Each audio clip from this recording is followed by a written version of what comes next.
ចេញពីស្រុកប្រហែលឆ្នាំហើយមកវិញទីនេះនៅតែស្អាតដដែលហើយអ្នកស្រុកនៅទីនេះក៏នៅតែរស់រាយគិតទៅគ្មានកន្លែងណាល្អជាងស្រុកកំណើតទេអេបុតហើយមកវិញហ្នឹងហ៎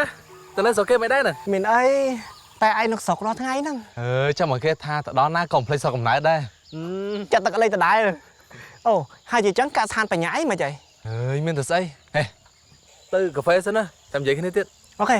ដល់បុតហើយមកស្រុកវិញចង់ធ្វើអីទៀតណាកុំប្រាប់ថាទៀមខ្លួនឃើញកុំផ្សាយនៅស្រុកយើងណាអាចដឹងតែឯងគិតចង់បោះទៅលើអាជីវកម្មរបស់ប៉ាឯងជាមុនសិន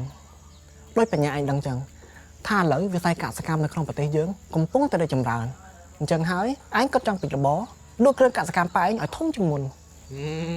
ម្យ៉ាងទៅឃើញថាឥឡូវតម្រូវការក៏ច្រើនដែរយេ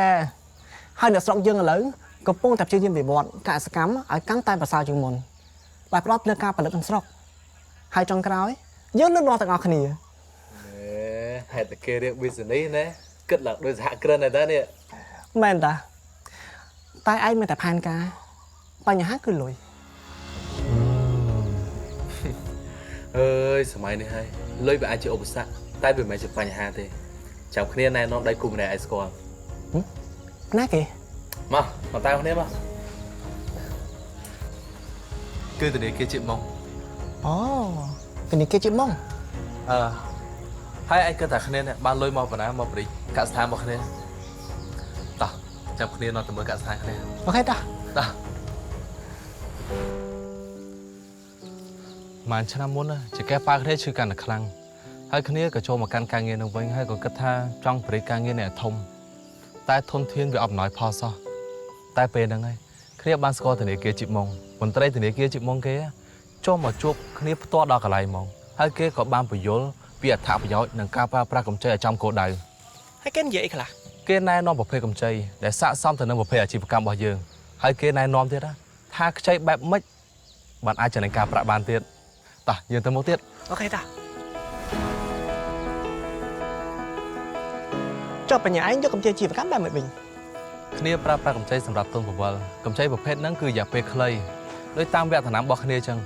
ពេលប្រមូលផលបានហើយអាចសងត្រឡប់ទៅគេវិញទៅអស់ក៏បានដែរគេអត់មានគិតប្រាក់ចំណេញអីទេអូ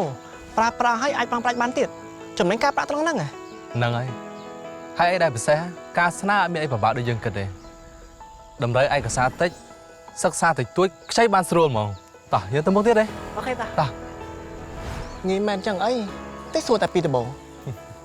ធនាគារជាតិម៉ុងគេច្បាស់លាស់ណាស់ពេលដែលយើងខ្ចីគេមើលពីចំណាយចំណូលរបស់យើងភាពនិងកម្ចីដែលយើងគួរបានជាពិសេសគេប្រឹក្សាឲ្យចំគោលដៅកម្ចីរបស់យើងតែម្ដងម្យ៉ាងធនាគារជាតិម៉ុងគឺជាធនាគារក្នុងស្រុកហើយលុយរបស់យើងវិលទៅវិលមកតែនៅក្នុងប្រទេសយើងទេហើយរឿងទំនុកចិត្តវិញធានាបានហ្មងយីហោជាតិម៉ុងគេមានប្រវត្តិធ្វើអាជីវកម្មមករាប់សិបឆ្នាំហើយស្ដាប់ទៅល្អមែនតាបុតមើលស្គាល់ឥឡូវច្រើនជាងមុនណាអាហ្នឹងតែមកឈរមីផង